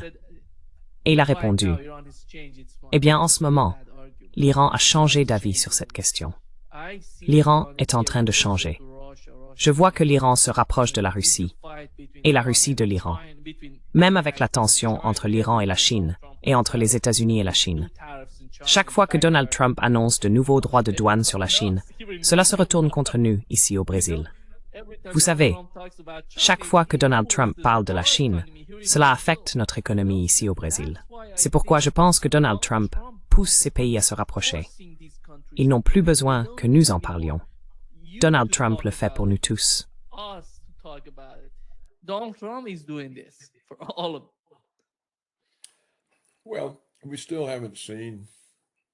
Eh bien, nous n'avons toujours pas vu d'accord de défense mutuelle.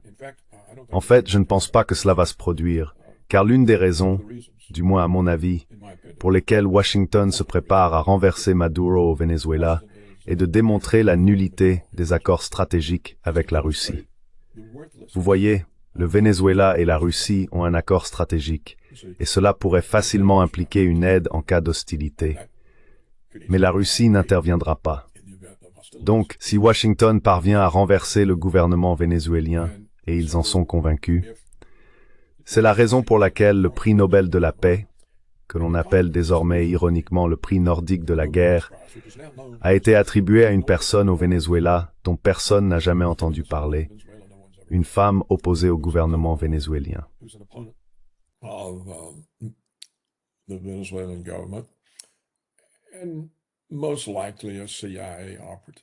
Et très probablement un agent de la CIA. Alors Washington fait pression sur le Comité Nobel de la paix et leur ordonne de lui attribuer le prix. Nous avons maintenant un dirigeant prêt à prendre la place de Maduro une fois que nous l'aurons renversé. La raison de la flottille au large des côtes du Venezuela n'est pas seulement d'intimider, mais de fournir la capacité d'intervenir réellement et de renverser le gouvernement. D'abord, bien sûr, ils achèteront autant de généraux et d'officiers du gouvernement vénézuélien qu'il sera possible d'acheter. Tout cela est mis en place pour ébranler les fondations, car tout le monde le verra. Une fois que cela se produira, les néoconservateurs écriront que les accords stratégiques russes ne signifient rien. The Russian strategic agreements, they don't mean anything. Nobody came to Maduro's aid. Personne n'est venu en aide à Maduro. Vous savez, les Arabes n'ont jamais pu s'unir, car ils ne l'ont jamais été depuis la querelle autour du successeur de Mahomet, qui remonte au 7e ou au 8e siècle, il y a très longtemps. Cela fait donc plus d'un millénaire, et les Arabes ne parviennent toujours pas à s'unir. Et c'est ainsi qu'ils ont été détruits. Je ne pense pas que le monde arabe existe vraiment. Et bien sûr, la Russie, la Chine, l'Iran, il est très difficile d'imaginer qu'ils aient l'intelligence de présenter un front commun. Une fois qu'ils le feraient, toute la dynamique du monde changerait complètement et toute l'agressivité de l'Occident cesserait. Mais ils ne le font pas. Et ainsi, nous voyons que récemment, les États-Unis ont encore tenté de renverser le gouvernement géorgien.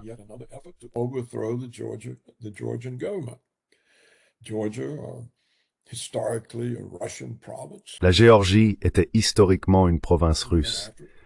Nous l'avons visée comme moyen d'ouvrir un second front afin d'épuiser les ressources russes en Ukraine. Si nous parvenons à ouvrir un autre front dans les pays baltes, en Moldavie ou en Roumanie, les Russes seront à bout de force.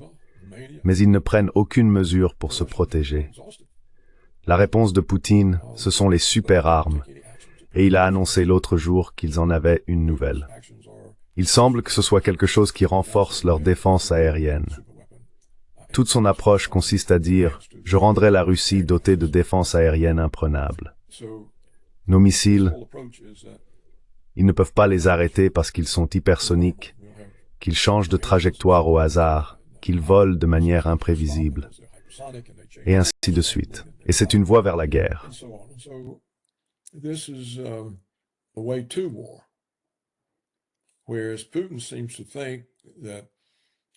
Alors que Poutine semble penser qu'une alliance avec l'Iran et la Chine mènerait à la guerre, qu'elle provoquerait une guerre avec l'Occident. Eh bien, si l'Occident est complètement fou, mais si c'est le cas, il y aura de toute façon une guerre. Donc cette alliance n'a rien à perdre. Et si le gouvernement russe, le gouvernement chinois et le gouvernement iranien ne comprennent pas qu'ils sont tous attaqués, que l'attaque est incessante, alors que peut-on attendre d'eux? Nous avons maintenant des Américains en Asie centrale prêts à bloquer la nouvelle route de la soie chinoise, et pourtant les Chinois et les Russes ne réagissent pas. Nous sommes maintenant à la frontière nord de l'Iran, et rien ne se passe. Donc je ne pense pas que ces pays soient vraiment assez intelligents pour comprendre comment résister. Vous voyez, Poutine continue d'essayer de flatter Trump.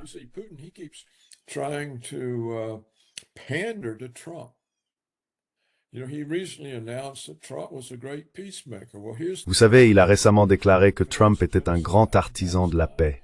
Eh bien, c'est le grand artisan de la paix. Il a financé un génocide en Palestine, il a dispersé une armada au large des côtes du Venezuela, apparemment prêt à envahir. Et c'est un artisan de la paix. Quand le président russe dit cela, cela fait passer le président Poutine pour un tout petit homme, une petite chose, se prosternant devant Trump, essayant de se faire bien voir. Oh, si je peux me faire bien voir de Trump, il tiendra les Européens à distance. Cela ne montre aucune prise de conscience du problème stratégique auquel la Russie est confrontée. Et la distance que garde la Chine face aux événements ne montre aucune prise de conscience non plus. Et le refus de l'Iran, alors que l'Iran avait l'avantage stratégique sur les États-Unis et sur toutes les forces américaines de la région, d'en tirer parti, montre qu'il ne l'a plus aujourd'hui.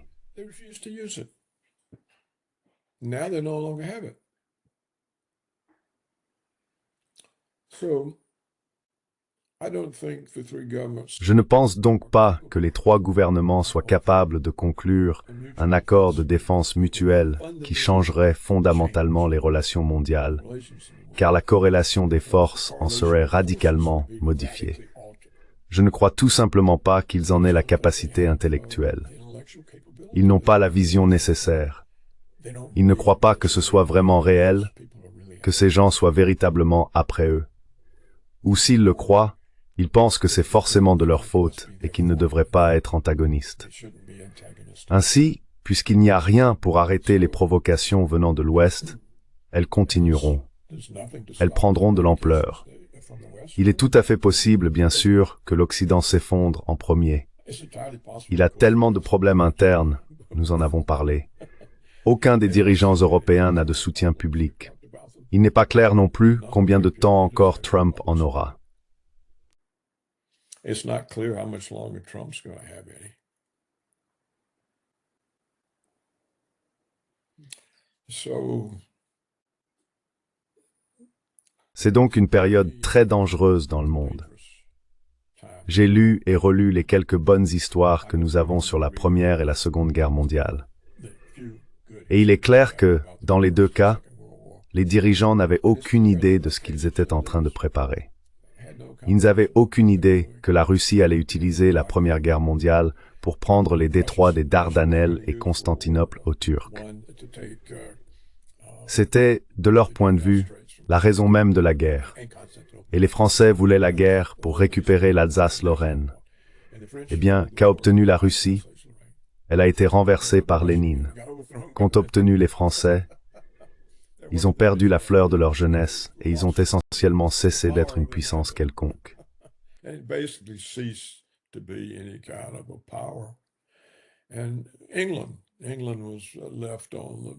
Et l'Angleterre se retrouva au bord de la faillite.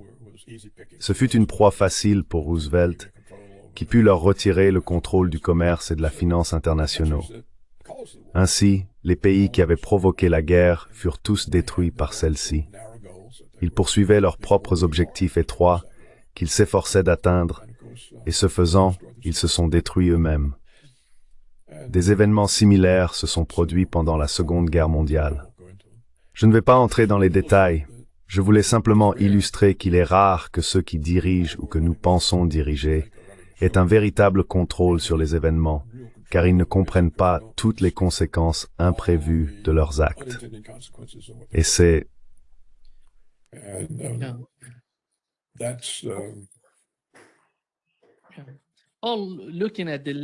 Je regarde la liste des personnes qui ont remporté le prix Nobel de la paix depuis 2021. On voit l'opposition russe en 2021, l'opposition biélorusse en 2022, l'opposition iranienne en 2023 et le Venezuela en 2025. Je ne comprends pas pourquoi les gouvernements iraniens et russes ont une attitude différente envers le Venezuela. Car le Venezuela, à mon avis, Paul, avec l'attitude de l'administration Trump, Scott Besson, il y a 2 jours, a de nouveau critiqué la Chine et l'Inde parce qu'elles achètent du pétrole russe, a dit qu'elles devaient remplacer le pétrole russe par du pétrole américain. Mais nous savons qu'il n'est pas abordable pour elles de le remplacer par le pétrole américain. Alors pourquoi ne pas donner du pétrole vénézuélien à l'Inde en remplaçant le pétrole russe par du pétrole vénézuélien?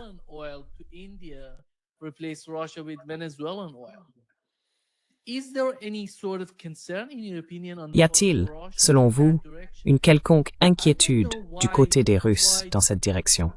Je ne comprends pas pourquoi l'Iran, la Russie et la Chine sont, à mon avis, si silencieux face à ce qui se passe au Venezuela. On dirait qu'ils ne veulent rien faire à ce sujet. Si les États-Unis attaquent le Venezuela, parlons-en. En déployant des troupes sur le terrain et en renversant le gouvernement en place, comment cela va-t-il affecter l'influence que les États-Unis exercent actuellement sur la Russie, la Chine et l'Inde? Et à quel point une telle situation transformerait-elle la position américaine vis-à-vis de l'Inde? Car il pourrait offrir à l'Inde une meilleure option, le pétrole vénézuélien. Comment cela fonctionnerait-il pour la Russie et pour la région?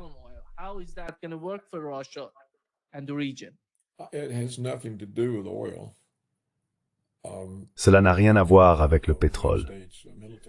L'effet d'un renversement militaire du Venezuela par les États-Unis serait d'affaiblir les BRICS. Cela affaiblirait les BRICS parce que les pays qui les composent verraient que leur accord stratégique avec la Russie ne signifiait rien. Je crois que le pétrole vénézuélien va maintenant en Chine, non?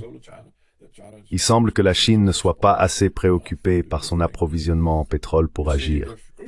Vous voyez, si Khrouchtchev était aujourd'hui au Kremlin et voyait ce qui se passe au Venezuela, il y aurait des missiles russes là-bas. Et cela mettrait fin à la situation. Tout comme les missiles russes à Cuba ont mis un terme au plan de l'état-major interarmé d'envahir Cuba. Ils ne pouvaient tout simplement plus le faire. Mais il n'y a pas ce genre de détermination chez les soi-disant ennemis de l'Occident. Ils ne sont tout simplement pas décisifs.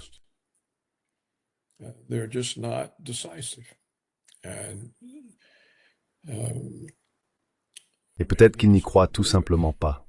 Vous voyez, je n'ai jamais vraiment compris pourquoi la Russie veut vendre son pétrole. Pourquoi faire? Pourquoi a-t-elle besoin de devises étrangères? Elle n'a certainement pas besoin de dollars. Elle ne peut pas les utiliser, même si elle en a. Elle n'a pas besoin de vendre du pétrole pour acheter des bons du Trésor afin d'avoir des réserves à la Banque centrale. Pourquoi veut-elle vendre ce pétrole? Moi, je ne le ferai pas. Si j'étais russe, je le garderais. Le monde est en train de s'épuiser. Ne nous épuisons pas nous-mêmes en le rendant disponible pour tout le monde. Il n'y a aucune raison pour que les Russes vendent leur pétrole. Vous voyez ici, on perçoit l'influence néfaste de l'économie néolibérale, fondée sur l'étalon dollar. Oh, il faut vendre des choses pour obtenir des devises étrangères, car ce sont vos réserves de banque centrale, et c'est ainsi que vous payez vos dettes lorsque vous importez des biens.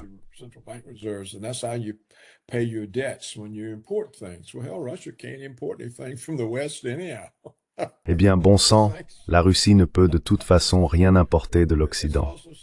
Sanctions obligent. C'est tellement stupide. Ils devraient conclure des accords avec leurs alliés qui les soutiennent dans la guerre et la diplomatie. Et si ces alliés ont besoin d'énergie, alors qu'ils leur en fournissent, puisqu'ils sont alliés. Mais cette idée selon laquelle, mon Dieu, il faut qu'on vende notre pétrole sinon quelque chose de terrible va arriver. Comment la Russie a-t-elle pu avoir cette idée? C'est tout simplement incroyable. Cela n'a aucun sens. Le pétrole est presque aussi précieux pour eux que les armes nucléaires. Ils devraient ne l'échanger qu'en contrepartie d'un soutien militaire puissant. Je ne comprends pas comment ces gens réfléchissent, s'ils réfléchissent vraiment. Il n'est pas clair pour moi que quiconque au Kremlin, ou en Chine, ou en Iran, réfléchisse réellement. Regardez Ukraine et la mailing. With Ukraine and Russia, or actually it's with us and Russia. It's been going on. En réalité, c'est entre nous et la Russie. Cela dure depuis presque 4 ans maintenant, enfin en vérité depuis 2014, lorsque les États-Unis ont renversé le gouvernement ukrainien. Donc cela fait 11 ans. 11 ans, il n'est jamais venu à l'esprit des Russes quoi faire. Et la situation n'a cessé de s'étendre. Encore et encore, avec toutes les armes imaginables. Il y a maintenant des frappes en plein cœur de la Russie. Ils perdent des installations électriques, des civils sont tués et rien n'est fait. Toute l'Europe se prépare désormais à la guerre contre la Russie. Du moins c'est ce qu'on dit. Et pourtant, d'autres pays ont rejoint l'OTAN, ce qui signifie encore plus de présence de l'OTAN aux frontières de la Russie.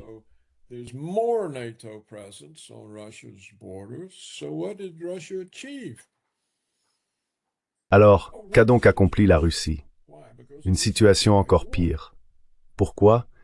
Parce qu'elle a refusé de mener la guerre. Elle a mis en scène de faux combats. Oh, c'est une opération limitée juste dans le Donbass et nous ne voulons pas vraiment tuer nos frères, les Ukrainiens. Et pourtant, elle affirme vouloir dénazifier et démilitariser l'Ukraine, mais sans vouloir les tuer. Quand on parle ainsi, personne ne vous prend au sérieux. Alors comment se fait-il que la Russie, qui dispose d'une armée puissante, ou du moins du potentiel, dont les systèmes d'armes nucléaires sont inégalés et dont les systèmes d'armes conventionnels le sont tout autant, ne fasse pourtant peur à personne?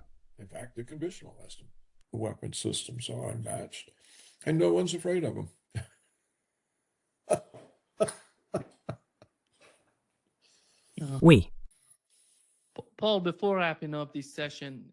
Paul, avant de conclure cette session, regarde la Chine aujourd'hui. Chaque fois que Donald Trump essaie d'une manière ou d'une autre de les provoquer, leur économie, leur politique envers les États-Unis, quel est l'objectif final pour les États-Unis avec ce genre d'attitude? L'administration Trump continue de le faire encore et encore, en essayant de provoquer les Chinois. De quoi s'agit-il exactement? What is that?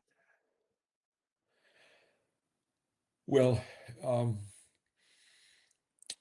Eh bien, c'est en partie une confusion dans l'esprit de Washington, et certainement dans celui de Trump, selon laquelle les importations chinoises aux États-Unis feraient partie d'une politique chinoise visant à profiter de nous, parce que nous avons un énorme déficit commercial, principalement dû aux produits venant de Chine.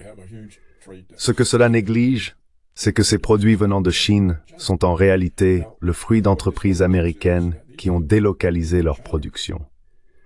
Les Américains ont cessé de fabriquer des biens aux États-Unis et sont allés les produire en Chine, car il existait une énorme différence de coûts en matière de main-d'œuvre et de conformité.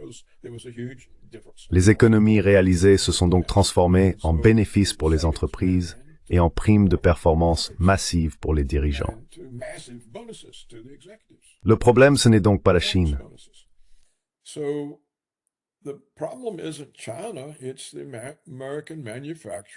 Ce sont les fabricants américains qui produisent les biens qu'ils vendent aux Américains en Chine. Et lorsque ces produits reviennent, ils arrivent sous forme d'importation. Ce n'est pas la faute de la Chine. Mais Washington ne veut pas se blâmer lui-même, ni blâmer les entreprises américaines, ni Wall Street, qui a en grande partie imposé cela aux entreprises. Alors ils accusent la Chine. Voilà une partie de la réponse. L'autre partie concerne la doctrine de politique étrangère américaine fondée sur l'hégémonie.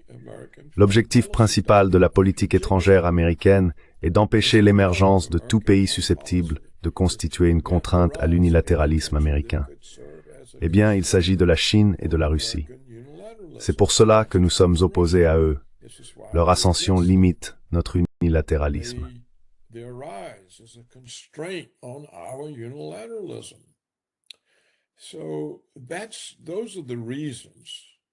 Voilà donc les raisons. Ce n'est pas une quelconque agression de la Chine envers les États-Unis. Ce sont ces deux raisons-là. Nous les blâmons pour nos propres erreurs. Nous avons délocalisé notre production, et cela a porté un coup dévastateur à l'économie américaine. Et nous avons cette doctrine de politique étrangère selon laquelle nous sommes hégémoniques et ne pouvons tolérer que quiconque menace notre hégémonie. Voilà donc les causes. Et puisque ce sont les causes, peu importe ce que fait la Chine, peu importe, quoi qu'elle fasse, cela s'inscrira dans ces deux causes, et nous continuerons à blâmer la Chine. Il en va de même pour la Russie. Ils ne peuvent rien faire. Je veux dire, Poutine en est réduit à se prostituer, essayant de séduire Trump. Cela ne servira à rien.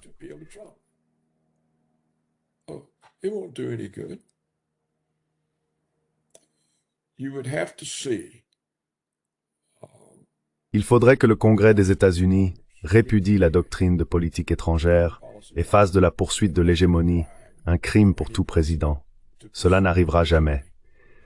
Il faudrait aussi sensibiliser le public au fait que la raison pour laquelle la classe moyenne disparaît, que toutes les villes industrielles sont désormais à l'abandon, qu'il n'y a pas eu de véritable croissance des salaires, c'est que toutes les importations qui arrivent sont les produits de nos propres entreprises, fabriqués à l'étranger et vendus aux États-Unis grâce à la main-d'œuvre chinoise. Elles fabriquent des produits américains, les vendent aux Américains, mais les Américains ne bénéficient pas des emplois liés à la production des biens qu'ils consomment. Quand vous achetez un ordinateur Apple, un iPhone, une Apple Watch ou n'importe quel produit Apple, vous employez de la main-d'œuvre chinoise.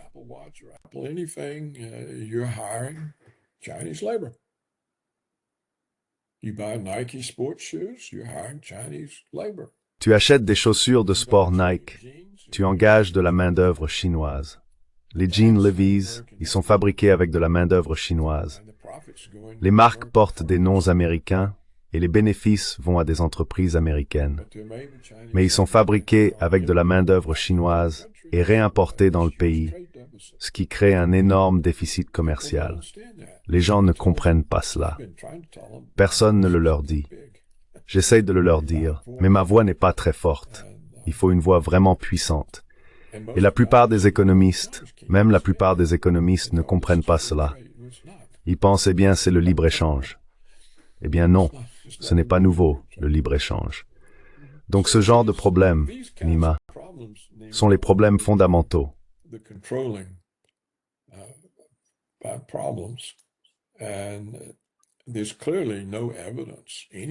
Et il est clair qu'il n'existe nulle part la moindre preuve que je ne parle pas au nom du peuple. Je pense que les peuples occidentaux, y compris les Américains, sont impuissants. Ils n'ont aucune influence sur leur gouvernement. Peu importe qui ils élisent, c'est toujours la même chose. Les gouvernements n'ont aucun intérêt pour la paix. S'ils s'y intéressaient, comment expliquerions-nous tous ces problèmes avec la Russie?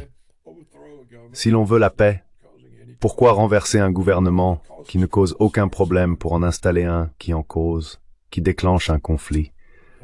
Pourquoi exercer tant de pression sur des pays neutres de longue date pour qu'ils rejoignent soudainement l'OTAN? Et pourquoi ces déclarations de ministres français, allemands et britanniques parlant de se préparer à la guerre contre la Russie? Pourquoi? Pourquoi veulent-ils se préparer à la guerre contre la Russie? Il n'y a aucune menace venant de la Russie. La Russie essayait simplement de leur fournir de l'énergie bon marché. Russia was trying to provide them with cheap energy. Russia was trying to help them. La Russie essayait de les aider. Et maintenant, ils ont une énergie chère et pas d'énergie. L'économie allemande est ruinée. C'est incroyable. Et tout cela parce qu'ils veulent faire la guerre à la Russie. Pourquoi faire? Qu'est-ce qu'ils vont y gagner? Rien, sauf leur destruction. Ils seront complètement, totalement anéantis. La Russie ne va pas mener une guerre sur des milliers de kilomètres de front, non. Elle va simplement détruire. Il lui suffira de 5 ou 6 missiles et l'Europe n'existera plus. C'est tout ce qu'il faut. Et pourtant, ces imbéciles veulent faire la guerre à la Russie. Alors voilà ce que je dis. Il n'y a aucun signe de capacité à réfléchir. Aucune. C'est presque comme si on leur avait vidé le cerveau et qu'on y avait mis une sorte de petite chose parlante. Je ne sais pas quoi dire d'autre, Nima, mais je pense que c'est la situation.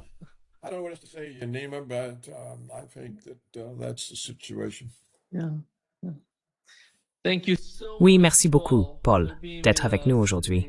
Un grand plaisir, comme toujours. D'accord. Comme je le dis, je ne suis pas sûr que ce soit un plaisir, mais ce qui se passe est tellement horrible. Oui, c'est affreux.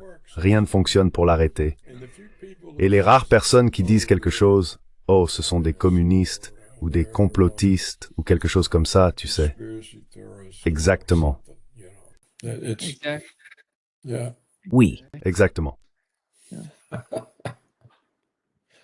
À bientôt. À la semaine prochaine. Yedismisarm. D'accord, au revoir. Au revoir.